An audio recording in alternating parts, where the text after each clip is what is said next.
Welcome to SurePass, where we share for you to learn and succeed. In this video, we will be discussing Introduction to Exempting Circumstances. Exempting circumstances refers to circumstances exempting individuals who committed an offense from criminal liability. Strictly speaking, yung akusado dito ay nakagawa talaga siya ng krimen. Kaso dahil may circumstance na present sa situation na kinukonsider ng batas natin na exempting circumstance, then hindi siya criminally liable. The exemption from punishment stems from the complete absence of intelligence or free will in performing the act. Sabi natin na under exempting circumstance, nakagawa talaga ng krimen yung akusado, pero hindi siya criminally liable. Paano naman yung civil liability niya? Generally, exemption from criminal liability does not include exemption from civil liability, except for acts committed under paragraphs 4 and 7 of Article 12 of the Revised Penal Code. So, hindi po exempt sa civil liability yung mga circumstances under exempting circumstances except yung paragraph 4 and 7 exempting circumstance. Itong paragraph 4 and 7 ay yung accident tsaka insuperable lawful cause. Ano nga ba ang mga exempting circumstances? The exempting circumstances are as follows. First, imbecility or insanity. Second, minority, a person under 9 years old. Third, minority, a person over 9 years old of age and under 15. Itong number 2 and 3 ay amended na po ng Republic Act No. 9344 or the Juvenile Justice and Welfare Act of 2006. Bali, ang minority na po ay under 15, tsaka over 15, tsaka and under 18. Fourth, accident. Fifth, compulsion of irresistible force. 6. Impulse of uncontrollable fear. 7. Insuperable or lawful cause. We will discuss each of the exempting circumstances on separate videos.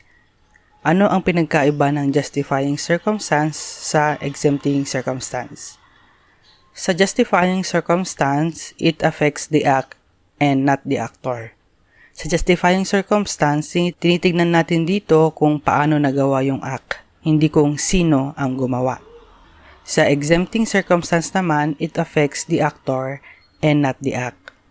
Sa exempting circumstance, tinitignan natin kung sino o ano ang circumstance ng gumawa ng krimen.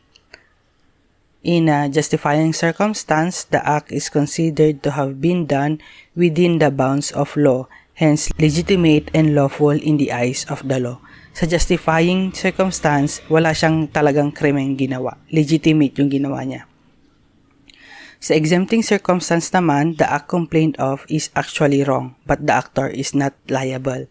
Dito sa exempting circumstance, kung ibang tao yung gumawa, hindi talaga siya exempt, like minority. Kung adult po yung gumawa nun, hindi siya exempt. Pero since minor siya, exempt siya. Sa justifying circumstance, since the act is considered lawful, there is no liability. On the other hand, sa exempting circumstance, since the act complained of is actually wrong, there is a crime. But since the actor acted without voluntariness or negligence, there is no dolo or culpa. Sa justifying circumstance, there is no criminal or civil liability. Both po yan, walang criminal or civil liability sa justifying circumstance kasi nga hindi siya criminal. Yung ginawa talaga niya ay hindi criminal. Except yung number 4, na-discuss na po natin ito yung avoidance of greater evil. Kung sino ang nag-benefit, siya po yung magbabayad dun sa damage, dun sa mga naapektuhan dahil nasalba siya. Sa exempting circumstance naman, there is crime, although there is no criminal, so there is civil liability. Diba sabi natin sa exempting circumstance, may criminal act talaga siya. May circumstance lang na hindi siya pwedeng i-consider na criminal, like minority. So dahil may crime, may civil liability siya.